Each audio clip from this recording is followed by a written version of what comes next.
अस्सलाम वालेकुम मेरे प्यारे viewers, welcome to my channel. उम्मीद करती हूँ कि आप सब खैरियत से होंगे। आज जैसा कि संडे है और आज मैंने कमेंट्स के रिस्पांस करने हैं, तो मैं तमाम तरह कमेंट्स के रिस्पांस आज कर दूंगी। और वो लोग जिन्होंने कमेंट्स नहीं किए हुए, ये वीडियो उनके लिए भी इंफॉर्मेटिव होने वाली है, क्योंकि इसमें बहुत से क्वेश्चन ऐसे होते हैं जो आपके भी माइंड में होंगे और आपको जो है वो क्लियरेंस नहीं मिल पा रही होती है। तो आप भी ये वीडियो लास्ट तक लाजमी देखिएगा ताकि आपके भी क्वेश्चन क्लियर हो सके। अगर आप मेरे चैनल पर न्यू है तो जल्दी से चैनल को सब्सक्राइब कर दें ताकि मेरी आने वाली हर इन्फॉर्मेटिव वीडियो आप तक पहुंच सके। तो शुरू करते हैं।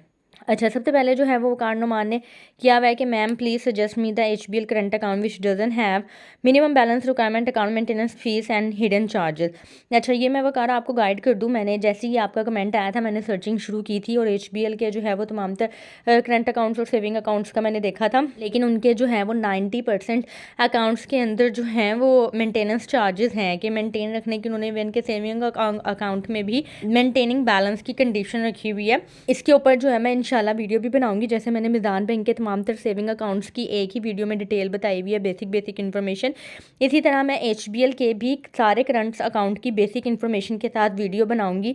और इस हफ्ते इंशाल्लाह जो है मैं आपने जो जिस वीडियो के बारे में कमेंट किया हुआ है कि आप लोगों को चाहिए, तो मैं इस में आपके ही सजेस्ट की हुई वीडियो इंशाल्लाह बनाने वाली हूँ। आप 2 से 3 दिन मज़ीद वेट कर लें, ठीक है। वीडियो आप देख लीजिएगा। इसके अलावा मैंने आपको गाइड कर ही दिया है कि उनके जो हैं वो ऑलमोस्ट तमाम तर अकाउंट में ही मेंटेनेंस चार्जेस हैं। आप किसी और बैंक को सिलेक्ट कर लें अगर आपने मेंटेनेंस फ़ीस या हिडन चार्जेस वगैरह जो है वो कट नहीं करवाने हैं। तो HBL की सर्विसेज अच्छी हैं, नो डाउट, लेकिन जैसा कि मैंने आपको बताया कि उसके ऑलमोस्ट सारे ही अकाउंट में मेंटेनेंस चार्जेस हैं। बाकी इसके ऊपर मैं इंशाल्लाह वीडियो बना के मंडे को कोशिश करूँगी कि अपलोड कर दूँ। Thanks for information ma'am. अच्छा, एक और आपने पूछा है ma'am can you please help us to make the letterhead जो है वो मैं जैसा कि आपको मैंने बताया था कि आप मेरी बैंक अकाउंट डॉक्यूमेंट्स की वीडियो देख लें, लेकिन उससे भी आपको क्लियर नहीं हुआ था। और मेरे पास जो है ना अभी फ़िलहाल लैपटॉप अवेलेबल नहीं है, लेकिन मैं पूरी कोशिश करूँगी। जैसे कि मैंने आपको बताया कि इस वीक में मैं आपकी जो क्यूरी है जिसके ऊपर मैंने वीडियो बनानी है वो लाजमी बनाऊँगी, और लेटर हेड के ऊपर मैं एक सेपरेट वीडियो बना के इंशाल्लाह लाजमी अपलोड करूँगी इस वीक में। नेक्स्ट हमारे पास कमेंट है, ये इफ्तिखार साहब का है कि अस्सलाम वालेकुम ma'am please share some information about the latest profit as January 2024 on PLS saving account given by the national bank of Pakistan and how to calculate the profit as a filter as a filer लिखना होगा आपने। Any how मैंने जैसा कि बताया कि मैं इस हफ्ते थोड़ा सा बिजी थी, और इंशाल्लाह अब कमिंग वीक में जो है मैं आपकी ये तमाम तरह सजेस्टेड वीडियो जो भी आपने सजेस्ट की हैं इसके ऊपर मैं वीडियो बनाऊंगी और 1 बाय 1 सारों को जो है वो उनके रिस्पॉन्स मिल जाएंगे। नेक्स्ट हमारे पास कमेंट है जी, सलाम बहन, बहुत अच्छा काम कर रही हैं आप, आपकी हर वीडियो देखता हूँ। आपसे रिक्वेस्ट है कि PRP अलाइड बैंक अकाउंट पर वीडियो बनाएं प्लीज़। ठीक है, PRP अकाउंट जो है वो अलाइड बैंक का एक सेविंग अकाउंट है जिसके ऊपर जितना आप मैक्सिमम डिपॉजिट करवाएंगे उतना मैक्सिमम आपको प्रॉफिट मिलेगा।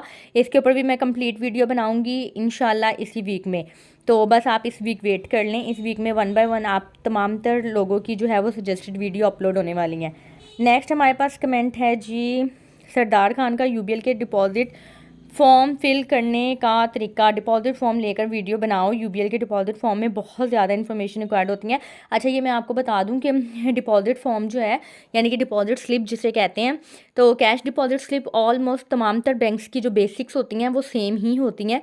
तो मैं अलाइड बैंक के ऊपर बनाऊंगी, कोशिश करूंगी कि UBL की भी स्लिप मंगवा के उसको भी फिल करने का तरीका बता दूँ, ठीक है। तो बाकी बेसिक्स चीज़ें मैं आपको इस तरह से समझाऊंगी कि आपको जो है वो आप किसी भी बैंक की डिपॉजिट स्लिप को फिल करने के काबिल हो जाएंगे। तो इस वीक में इंशाल्लाह ये भी बनने वाली है। नेक्स्ट जो है चौधरी हसन का है, अस्सलाम वालेकुम मैम, माशाल्लाह आप बहुत ही एक्सप्लेनेशन वाली वीडियो बनाती हैं, थैंक्स फॉर कम्प्लीमेंट। मैम मेरा एक क्वेश्चन है, मुझे इसकी समझ नहीं आ रही, प्लीज़ गाइड कर दें। मैम मैं MCB के इंटरनेशनल ट्रांजैक्शन फ़ीस का स्ट्रक्चर पेस्ट कर रहा हूँ जो मैंने MCB लाइव चैट के थ्रू लिया है, प्लीज़ गाइड कर दें कैलकुलेशन के साथ, एग्जाम्पल 1000 ले प्लीज़। अच्छा, ये आगे जो है मेरे ख्याल से उन्होंने लाइव चैट पेस्ट की हुई है। Dear sir, if a customer perform a transaction using a Visa debit card on an international website or point of sale, the following charges will be applicable: 4.40% of the transaction amount or rupees 100 whichever is higher, this charges applied after. अच्छा, पहली line का मैं आपको मतलब समझा दूं, ये शुरू से ही चार्जेस लगते आ रहे हैं। पहले जब मैं HBL में जॉब करती थी तब I think 3 point something charges थे, लेकिन अब ये 4.40% चार्जेस हो गए हैं। जब भी आप इंटरनेशनल वेबसाइट पे किसी और करेंसी में ट्रांजैक्शन करेंगे या फिर आप अब्रॉड में जाके किसी और करेंसी में जो है वो कार्ड स्वाइप करवाएंगे तो इसके ऊपर आपको चार्जेस हिट होते हैं। वो चार्जेस उन्होंने कहा है कि आपकी ट्रांजैक्शन अमाउंट के ऊपर 4.40% होंगे या फिर ₹100 विच एवर इज़ हायर।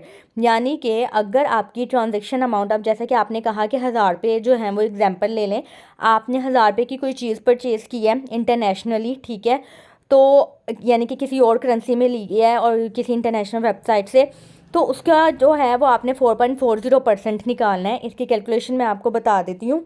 अच्छा, अब आपने कहा है कि 1000 जो है वो अमाउंट लेनी है। 1000 का जब आप 4.40% लेंगे, 4.40 डिवाइड करेंगे हम 100 से, तो ये हमारे पास आ गया 44, ठीक है। तो 1000 का 4.40% हुआ 44, और दूसरी एक उन्होंने कहा हुआ है कि 100 विच एवर इज़ हायर, यानी कि अगर आपकी ट्रांजेक्शन अमाउंट 100 रुपये से कम है, यानी कि अब ये जो आपका अमाउंट आई है 4.40% जो है वो 100 रुपये से कम आया है, यानी कि 44 आया है, तो आपका जो है वो 44 अगर 100 रुपये से कम है तो फिर आपको 100 रुपये चार्जेस होंगे। इन दोनों में से जो चीज़ ज़्यादा होगी उसी को ही चार्ज किया जाएगा। यानी कि अगर आपको समझ नहीं आ रही है तो आपने सिंपली क्या करना है कि आपने अपनी ट्रांजैक्शन अमाउंट देखनी है कि आपने टोटल कितनी अमाउंट की ट्रांजैक्शन की है, ठीक है। फॉर एग्जांपल जैसा कि आपने भी बताया कि 1000 रुपये की ट्रांजैक्शन आपने की है, या मिसाल आपने 1000 की लेनी है, तो 1000 का आपने 4.40% लेना है। उस अमाउंट जो भी वो अमाउंट निकलेगी उसको साइड पर रख देना है, और 100 रुपये, और सेकेंड ऑप्शन है हमारे पास 100 रुपीज़, ठीक है। अब आपने देखना है कि अगर आपकी अमाउंट का 4.40% 100 रुपये से ज़्यादा है तो वो चार्ज होगा, अगर 100 रुपये से कम है तो 100 रुपये चार्ज होंगे, यानी कि दोनों अमाउंट में से जो अमाउंट ज़्यादा होगी वो आपको चार्ज होगी, ठीक है। इसके बाद है दिस चार्जेस। अब उन्होंने आगे मेरे ख्याल से क्लैरिफिकेशन की हुई दी हुई है कि ये चार्जेस क्यों होते हैं। This charges applied after the conversion of the transaction amount into US dollars and then billed in Pakistani rupaye to the customer. एक और बात मैं आपको बता दूं कि ये कन्वर्जन चार्जेस की वजह से आपको चार्जेस होते हैं, यही बात उन्होंने बताई हुई है। आप किसी भी करेंसी में ट्रांजेक्शन कर लें, वो करेंसी सबसे पहले जो कन्वर्ट होती है वो US डॉलर में कन्वर्ट होती है, ठीक है। उसके बाद वो आपकी रिक्वायर्ड करेंसी में कन्वर्ट होती है। फॉर एग्जांपल आपने GBP पाउंड्स में जो है वो ट्रांजैक्शन की है, अब जब वो कन्वर्ट होनी है ना तो डायरेक्ट PKR में कन्वर्ट नहीं होनी, वो पहले US डॉलर में कन्वर्ट होगी, वहाँ पे कन्वर्जन चार्जेस लगेंगे, फिर उसके बाद वो आपकी रिक्वायर्ड करेंसी में यानी कि PKR में कन्वर्ट होगी। तो डबल कन्वर्जन चार्जेस की वजह से ये आपको चार्जेस हिट होते हैं। इसके अलावा this charge include visa charges statement currency conversion loss against the foreign transaction. देखें वही बात आ गई कि कन्वर्जन की वजह से, करेंसी कन्वर्जन की वजह से जो उनको नुकसान होता है उसकी वजह से ये आपको चार्जेस हिट होते हैं। इसके बाद उन्होंने लिखा हुआ है 5% advance tax will be charge to filer and 10% advance tax will be charge to non filer customer. तो अब ये चार्जेस जो हैं आप 5% अगर आप अमाउंट का लेंगे, यानी कि 1000 का आप 5% लेंगे तो फाइलर के लिए वो चार्ज होगा, और 1000 का अगर आप 10% लेंगे तो नॉन फाइलर के लिए वो चार्ज होगा, ठीक है। नेक्स्ट हम कमेंट देख लेते हैं। नादिर का थैंक्स आया हुआ है माय फर्स्ट वीडियो पे, इन्होंने कमेंट्स किया हुआ interesting videos regarding banks, thank you awesome. ये आपके कुछ अच्छे अच्छे कमेंट्स आते हैं, कुछ क्या मोस्टली 90% अच्छे कमेंट्स ही आते हैं जो पढ़ के जो है वो बहुत ज़्यादा खुशी होती है और मुझे मोटिवेशन भी मिलती है।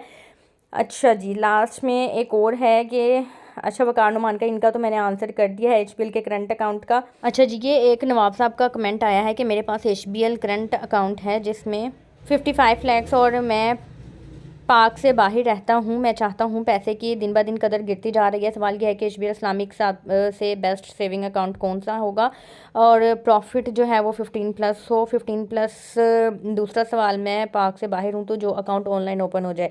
तो ये मैं आपको गाइड कर दूँ नवाब साहब के, अलबत्ता तो HBL का जो सेविंग अकाउंट है वो मैंने सेविंग अकाउंट के ऊपर इनके जो बेस्ट अकाउंट है ना, महाना आमदन और इसके अलावा डेली मुनाफा अकाउंट, ये 2 अकाउंट बेस्ट हैं। इसके ऊपर मैंने ऑलरेडी वीडियो बनाई हुई है डिटेल में, आप वहाँ से वो इन्फॉर्मेशन ले सकते हैं, ठीक है। वो आप अकाउंट ओपन करवा सकते हैं। अच्छा, इस्लामिक में अगर आप पूछ रहे हैं तो इस्लामिक में मैं पूरी कोशिश करूँगी कि वीडियो बना दूँ, ठीक है। और दूसरा, आप ऑनलाइन ओपन नहीं करवा सकते हैं, उसके लिए आपका पाकिस्तान में होना लाजमी है। अगर आपने कन्वेंशनल ब्रांचेस में पूछना है तो वो डेली मुनाफा और HBL महाना आमदन अकाउंट है, उन दोनों के ऊपर वीडियो बनी हुई है। इस्लामिक में मैं पूरी कोशिश करूँगी कि इस वीक में आपके लिए वीडियो बना दूँ।